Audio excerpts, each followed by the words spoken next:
face did shine as the sun, and his raiment was white as the night. Hey, what's up guys? Gons here for the Face Like the Sun channel. There's a book called Between Two Ages written by technocrat Zbigniew Brzezinski, who just recently passed away.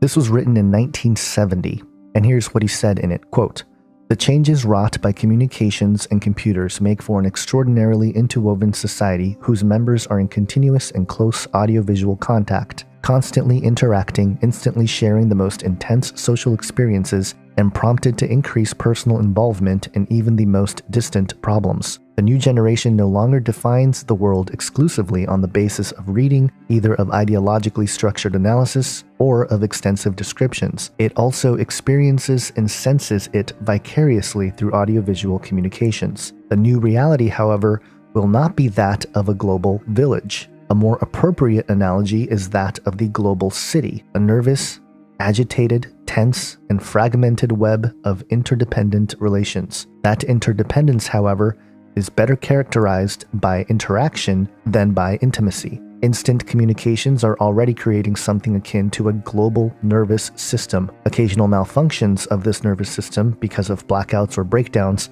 will be all the more unsettling precisely because the mutual confidence and reciprocally reinforcing stability that are characteristics of village intimacy will be absent from the process of that nervous interaction." End quote. One of the things I said during the election of 2016 was that both sides of the aisle completely ignored the topic of transhumanism and the technological enslavement program. A big part of that plan is in the UN Sustainable Development Agenda.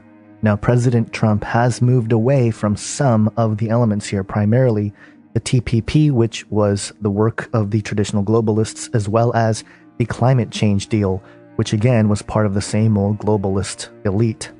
And many of us thought that that was a good thing, and truly, that is a good thing, but there are still concerns.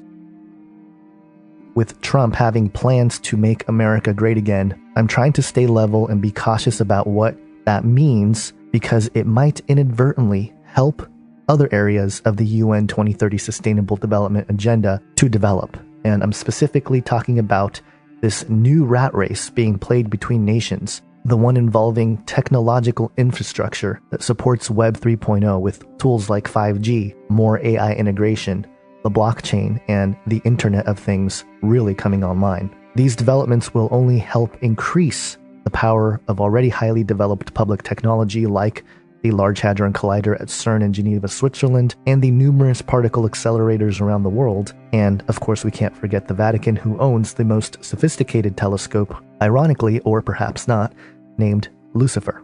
The world of politics is absolutely insane right now. The lunatic liberal left has been exposed as open fascists and political hypocrites. The alt-right is being drawn into the drumbeats of civil war as a reactionary stance against the illogical baiting of the lunatic left. But between the transmission from InfoWars and MSM storylines that distract us to no end are the continued developments of the real New World Order. A big part of this ministry has been a warning of what's coming. It's being touted as the fourth industrial revolution, and like the life cycle of a butterfly from egg to caterpillar to chrysalis, and finally the fourth transition into a beautiful butterfly. This stage of the technological revolution is poised to be a deal breaker for many of us. Now let me be clear, technology itself is not evil or good, but the intention of those constructing it all around us don't have our best interest in mind.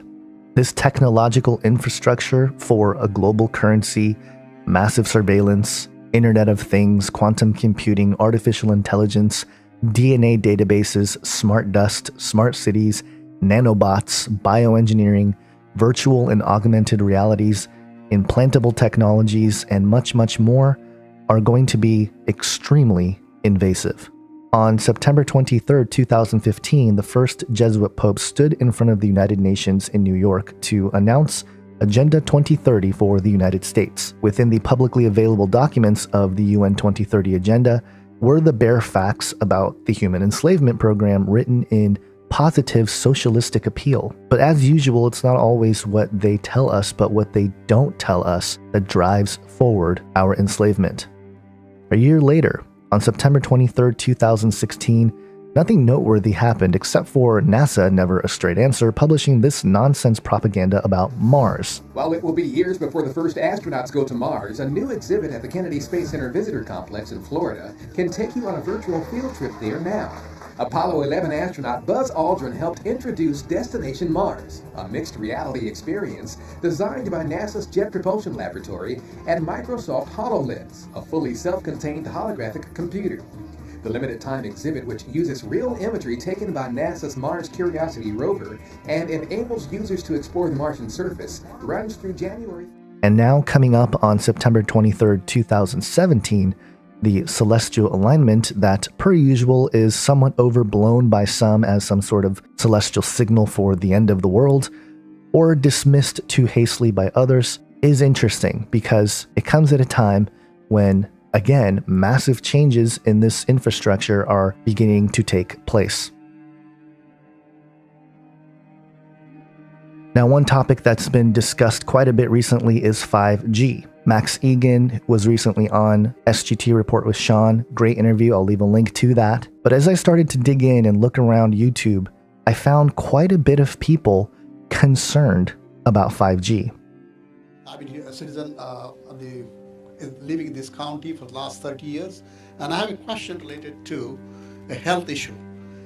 I know the FCC has ruled out that the low radio frequency doesn't cause any kind of health effects. Myself worked for 30 years at EPA and did the risk assessment of chemicals and several agents. Even this low frequency is supposed to be low frequency, doesn't cause any kind of cancer. I will read, and you can read it yourself. You can go to Google.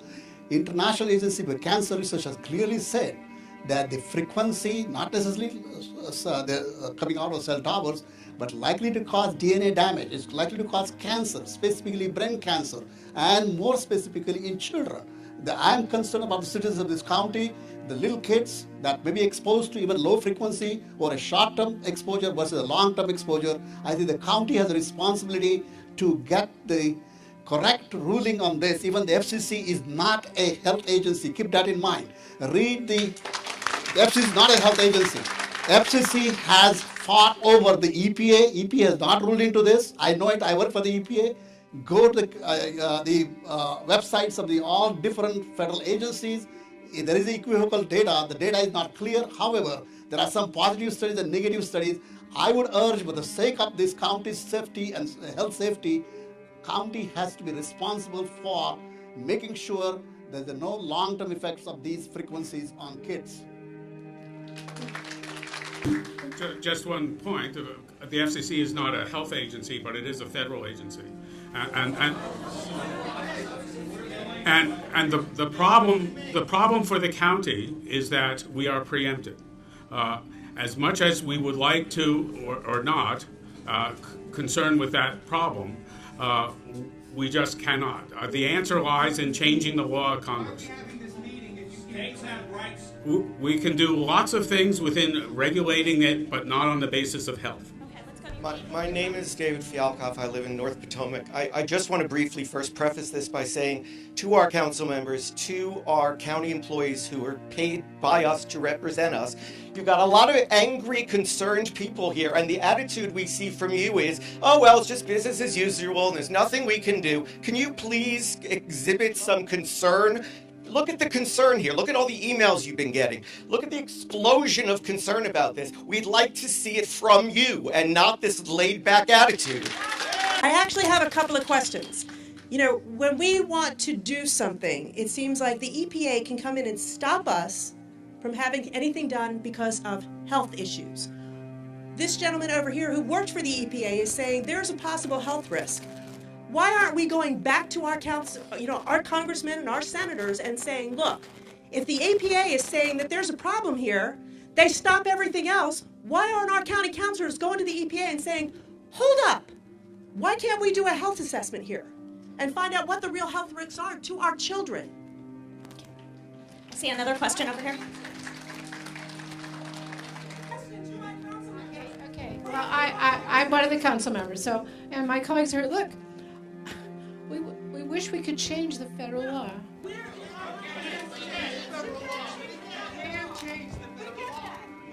My question is, given that there are health concerns, if there is a change in the law in the future, is there any provision that the county has at the moment that means that these poles either come down or are modified to address the new laws?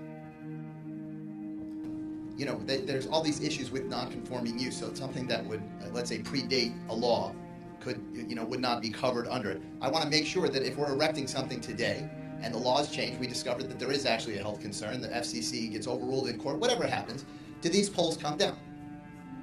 There is a provision in the franchise agreement for unused equipment to come down, and the real I think the gravamen of your question is if FCC changes their rules such that these things cannot operate, would we stop them and have they come down? I was listening to all the presentations and 3 questions came to mind. Mr. Hartman mentioned for mobility, a very simple example of a flashlight that dispersed a beam. The first thing that came to my mind when you said these are smaller towers that have a more concentrated beam, when I was a kid, that's how we started a fire, by concentrating the energy. And so I would like just a very simple explanation why concentrating all this energy is not going to further increase the health risk. That we're all kind of talking that there already are radio waves. The question is, what is the level that is dangerous or not, which itself is a question. So I think talking about concentration kind of scares me a little bit. But the other thing that I wanted to ask is, it seems like everyone has said that it's a given that we have to have this in the neighborhood and we should come up with some regulations, some zoning, some suggestions. But I'm proposing, why do we have to accept it and find the areas within our community? Why can't we propose alternative non-residential locations that may serve the same purpose? If there's an issue, then we don't have to accept which house gets it. Maybe we have to find a way to solve the problem in a way that doesn't impact residential communities. And the third thing is, I want to know whether all of us here are guinea pigs. It seems like this is new technology. I want to know, have there been other areas where, towers have been put every 500, 1,000 feet or whatever, and have there been longitudinal epidemiological studies in those areas? Not they put it up yesterday and everyone is healthy today, but what's happened in 5, 10, 15, 20 years after poles have been put every 500 feet in a residential community? Do you have answers to any of those questions?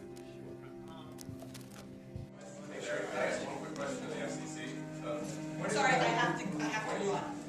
When are you going to take action on the GAO's recommendations to look at wireless radiation exposure standards? Who says our conferences aren't fun and exciting? Now, the FCC clearly don't have answers for this, and Tom Wheeler openly stated that they're going to push forward regardless of lack of research, regardless of any kind of resistance that might come up in this disturbing clip. Check this out. I found myself in a situation that I never would have imagined when I became FCC chairman. I was in Dallas, Texas. I was at the helm of an excavator, a big piece of heavy machinery digging up dirt. And for those of you who want a picture that's seen in your mind, yes, I was wearing a suit. I was also wearing a pair of virtual reality goggles, and I hadn't left the FCC. And while I may have been in Washington physically, I can tell you I was at the excavation site in Dallas, 1,400 miles away. I sat in the mock-up of the excavator, and I had complete control sensitivity to the equipment 1,400 miles away. We all know the difference in performance of a direct fiber connection compared to a wireless connection. The next generation of wireless must be mobile fiber, 10 to 100 times faster than what we're used to today. Latency needs to be less than 1 millisecond, less than 1/1000th of a second to provide for real-time interactions. Because if you're going to have that kind of high speed and low latency, you have to have the ability for digital information to race down broad chunks of spectrum. The driving force of the 21st century will be powerful processing centralized in the cloud and wirelessly connected to thin clients. Autonomous vehicles will be controlled in the cloud. Smart city energy grids, transportation networks, and water systems will be controlled in the cloud. Immersive education and entertainment will come from the cloud. But such futures won't come to pass unless the pathway to and from the cloud is low latency, ultra fast, and secure. I've listed some examples earlier, a moment ago, about what 5G makes possible. But if anyone tells you that they know the details of what 5G is going to become, run the other way. Because it is the capacity to use this new capability that will determine what our future looks like. Yes, 5G will connect the Internet of Everything. If something can be connected, it will be connected in the 5G world. But with the predictions of hundreds of billions of microchips connected in products from pill bottles to plant waterers, you can be sure of only one thing. The biggest Internet of Things application has yet to be imagined. The interconnected world of the future will be the result of decisions we must make today. And that is why 5G is a national priority. The United States will be the first country in the world to open up high-band spectrum for 5G networks and applications. And that's damn important, because it means that U.S. companies will be the first out of the gate. We will be repeating the formula that made the United States the world leader in 4G. It's a simple formula. Lead the world in spectrum availability, encourage and protect innovation driving competition, and stay out of the way of technological development.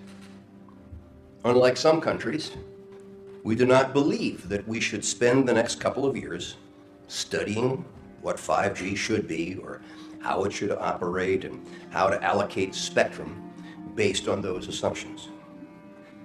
They tend to travel best in narrow and straight lines, and they do not go through physical objects as well. This means that very narrow signals in an urban environment tend to bounce around buildings and other obstacles, making it difficult to connect to a moving point. But brilliant engineers have developed new antennas that can aim and amplify signals, coupled with sophisticated processing that allows a moving device to pick up all of the signals that are bouncing around and create one coherent connection. Now, to make this work, the 5G build-out is going to be very infrastructure intensive, requiring massive deployment of small cells. But it also opens up unprecedented opportunities for frequency reuse in denser, more localized networks. The ability to use this high-frequency spectrum opens much bigger chunks of spectrum. We must reject the notion that the 5G future will be the sole provenance of urban areas. The 5G revolution will touch all corners of our country. Cybersecurity issues must be addressed during the design phase of the entire 5G ecosystem, including devices. This will place a premium on collaboration amongst all stakeholders. We continue to prefer an approach that emphasizes that industry develop cybersecurity standards, just as we have done in the wired networks. But security is an essential component of where we go on networks, and we will have the ability to think about it first as a forethought rather than afterthought. Now, I titled this video Trump's New World Order, and you might be wondering, well, why? Isn't Trump against this sort of thing? Isn't he against enslavement? I think in certain areas, yes. But think about what he said just recently at the West Virginia rally, where he openly talked about building more infrastructure, more jobs, etc., etc. Finally, and you'll see very soon, but you're hearing about it, my administration is committed to rebuilding the depleted infrastructure of the United States.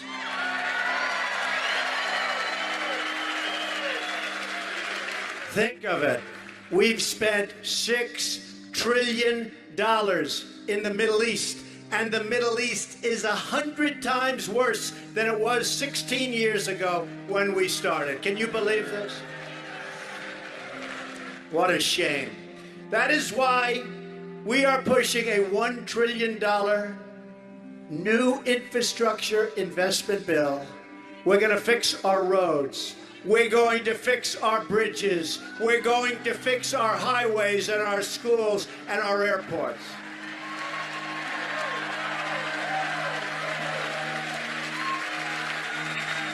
We will create amazing monuments that inspire awe and wonder in our people. It used to be that way.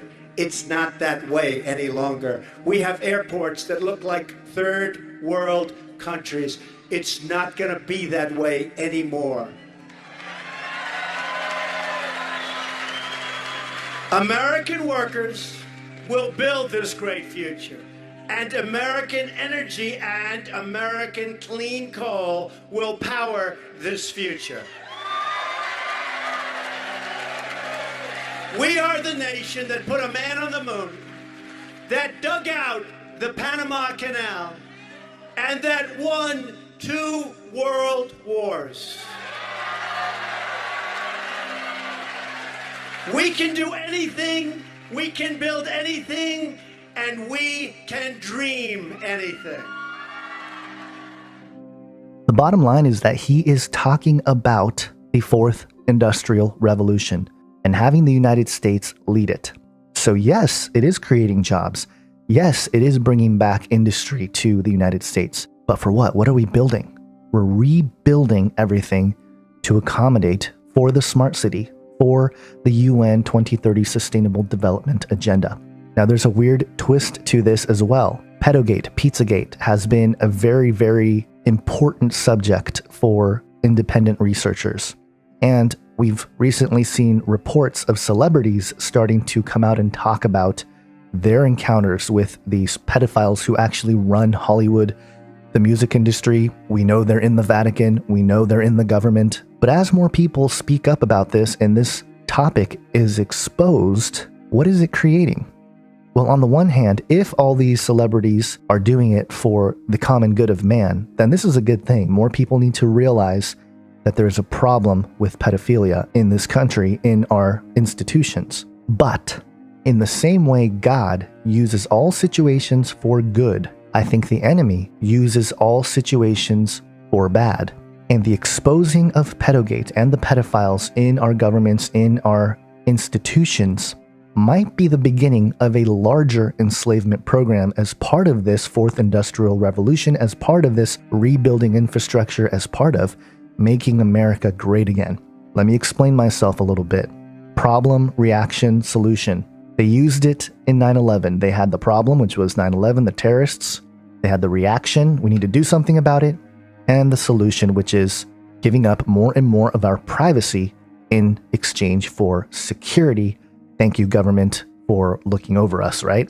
Well, in the same way, this pedo problem really does accelerate this 4th Industrial Revolution in this way. The problem: elite pedophiles run almost everything. Guys like John Podesta running around doing weird things. And there are some researchers here who all they say is John Podesta needs to be in jail. I agree 100%. I think a lot of people need to be in jail. Hillary Clinton, Bill Clinton, Huma Abedin, Debbie Wasserman Schultz. The list goes on and on and on. But once they're in jail, or if they even get to jail, so what? What then? Have we eradicated the problem? No, we haven't. So the problem of the elite pedophile ring will continue even if John Podesta goes to jail. The reaction? Citizen outrage. The more people realize this, the more people are going to speak up against it. Independent journalists, reporters have dedicated their time and energy to exposing Pedogate, which is a good thing. Solution though. What is the solution? Now, at a very basic level, the solution is more awareness so that you don't put your children in jeopardy. But we know that governments and institutions always like to step in with their solution. Now, let me give you some excerpts here from the United Nations 2030 Sustainable Development Agenda. This is from 8.7, where it says, take immediate and effective measures to eradicate forced labor, end modern slavery and human trafficking, and secure the prohibition and elimination of the worst forms of child labor, including recruitment and use of child soldiers, and by 2025, end child labor in all its forms. So one of the plans of the agenda is to eliminate child trafficking. Interesting that the United Nations wants to be involved in this. This point is reiterated on 16.2, end abuse, exploitation, trafficking, and all forms of violence against and torture of children. But this is the kicker here. You keep going down. 16.8, broaden and strengthen the participation of developing countries in the institutions of global governance. 16.9, by the year 2030, provide legal identity for all, including birth registration. Legal identity for all. We just had one company start to actually make RFID implantable chips available for their employees. But digging more into this particular line item, they want to have everybody on a database by the year 2030. And Pedogate is a great way to get a lot of people to say, okay, you know what? I want my child to be accounted for. Let's put him or her in the system. Now, will that lead to microchipping children? I don't know. I don't think most people are going to accept that in the next 10 years.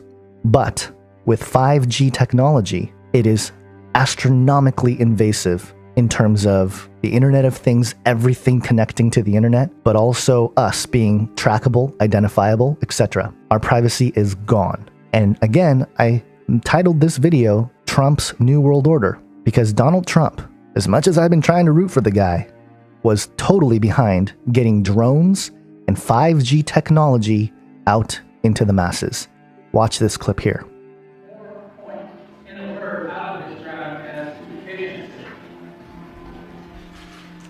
So this fully autonomous drone works on behalf of John and the team at Woodard Construction. So John, if you want to say a little bit more to the president about how you've seen that experience been. We have to go out in the field and survey. 25 years ago, we didn't even know what a cell phone was. 2 weeks of data collection. We look today and we can actually, just our life is kind of evolved around the technology. It's life-changing.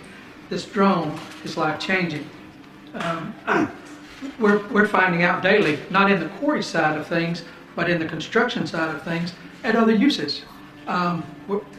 We've actually started 2 other businesses up off the same drone, just using it in a different way. So it's and yet right now drones are becoming very powerful too. I see where they're lifting people.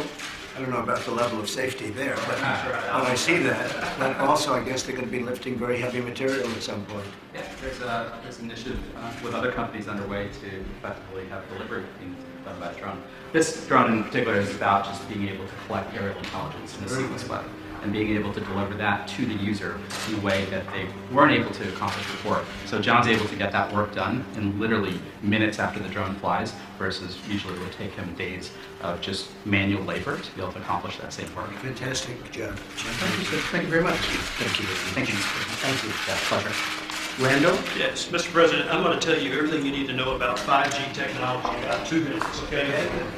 Guys like Jeff Immelt and Darius, Internet of Things, drones, autonomous cars are going to require a whole different level of speed and wireless networks. If you come over here, this is a residential neighborhood. If you want to get the kind of speeds required today, these lights are fiber. We have to take fiber to every one of these houses to get that kind of bandwidth. What 5G does, says forget about all that fiber out here. Get fiber to this, the small cell, which Marcel is going to show you here.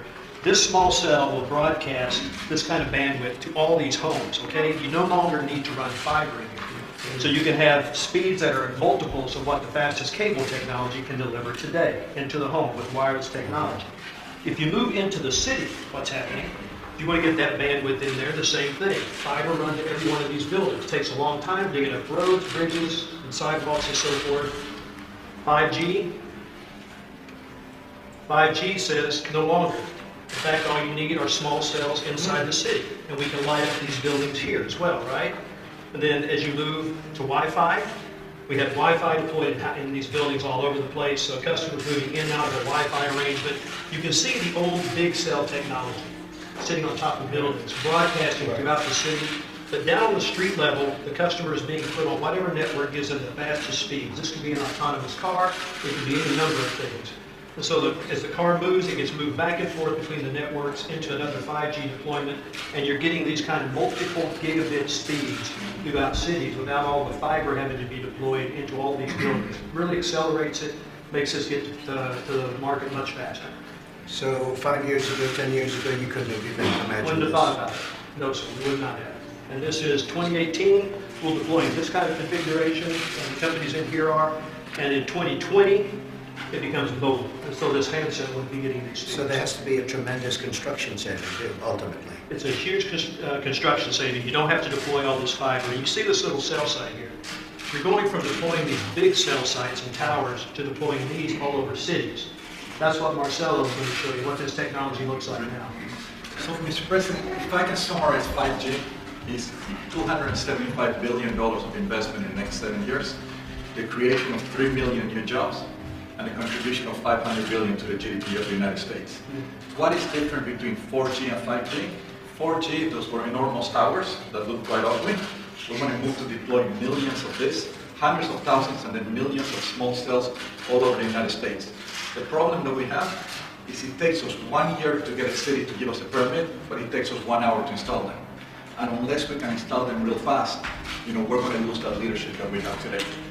Those huge towers, all it is now, it's just a small cell. You put this on the utility poles, you put it in the cable strands, and that's all we need in order to enable. So when people ask about 5G, But they're mostly local permits you need? basically we run into trouble with cities, municipalities, counties. Each one has its own idea of how much they should charge, how long should it take. How much is a federal permit? How long does it take? Well, this mainly would go down to the cities. We're working quite well with the FCC. To a problem with certain cities. There's some cities that takes 30 days, there's some cities that takes 2 years, so it's impossible to deploy. So this is why we need to fix this.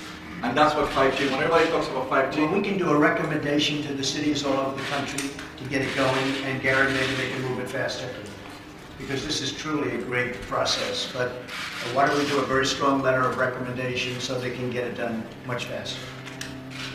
We're doing that all over the country. You know what?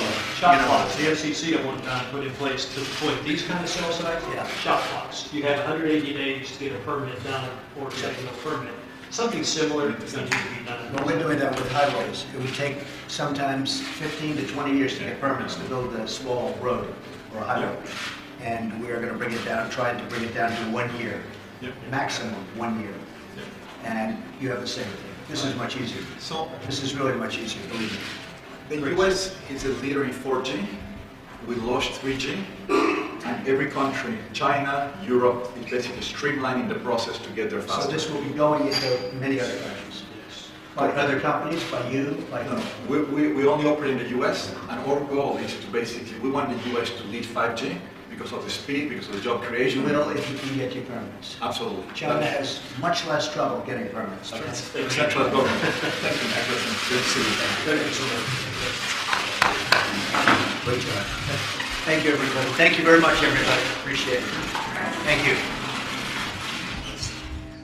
Now, the folks here promoting the 5G technology are saying that they're having trouble getting permits to install these things because of legislation, certain cities, certain locations, taking much longer to allow these things to take place. And as you saw early on, there are certain communities that don't even want them or are highly skeptical of this sort of technology becoming part of their towns, their neighborhoods, because the way this works, they're going to have a lot more smaller pods instead of one giant tower to get the 5G technology to work effectively. And so the infrastructure is much more invasive. But here's Trump just saying, hey, here's what we can do. Let's write a letter of recommendation. Let's move this forward. Let's push this forward. And keeping that in mind with this idea that he's going to rebuild and create jobs and everything else, I'm just asking you guys to stay level-headed about this. I know there's a lot of Trump supporters. I know there's a lot of Trump haters. And the bottom line is, if you're a Trump supporter, I understand your perspective, but you got to face the facts here and see that he is also part of the system. And he is also building a part of the system that has not been discussed too much by too many people. And also that if you're a Trump hater, it doesn't mean you're necessarily a liberal, okay? There is a massive psychological operation taking place, and that's why I bring up Pedogate and Pizzagate as a possible psychological operation in order to create a solution that benefits the 2030 Sustainable Development UN agenda, which clearly does not have our best interest in mind. It is clearly what Zbigniew Brzezinski wanted in the technocracy. And of course, tie into all that the topic of blockchain, of cryptocurrencies, of the Internet of Things, artificial intelligence, virtual realities, augmented realities, all the things that we touch on this channel. Those will be enhanced, they will become faster, they will become more prominent, more invasive. And so what I am proposing is that we all start to, if you haven't already, begin developing skills to be self-sustainable. That is, to live off the land, whether it's to have a small garden in your backyard or have mechanisms to get clean water. Just start moving in that direction if you haven't already, because that's the actual smart thing, not smart cities. And I'm not trying to sit here and be a fearmonger. I'm not trying to say, oh, it's all going to end, fear, fear, fear. Most likely, we are going to be using 5G tech, all right? But there has to be a way for us to get away from it. And if that means moving to an area where this infrastructure is not so invasive, we're going to have to think about that. Everybody has their own personal responsibility when it comes to this, your own personal convictions. So I'm not going to tell you exactly what to do. That's up to you. But it is important to start thinking about this, because by 2020, they want to roll out 5G. And 10 gigs per second upload speed is ridiculous and partly awesome. I get to download a 4K movie in a couple seconds instead of waiting an hour or whatever. But is that really worth it? Is that worth your sovereignty? Is that worth your freedom? Is that worth your privacy? Things to think about. Get a hard copy of the Bible if you don't have it already.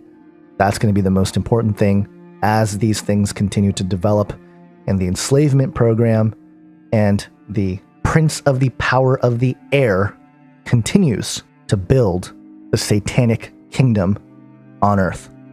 We are the global leader in 4G.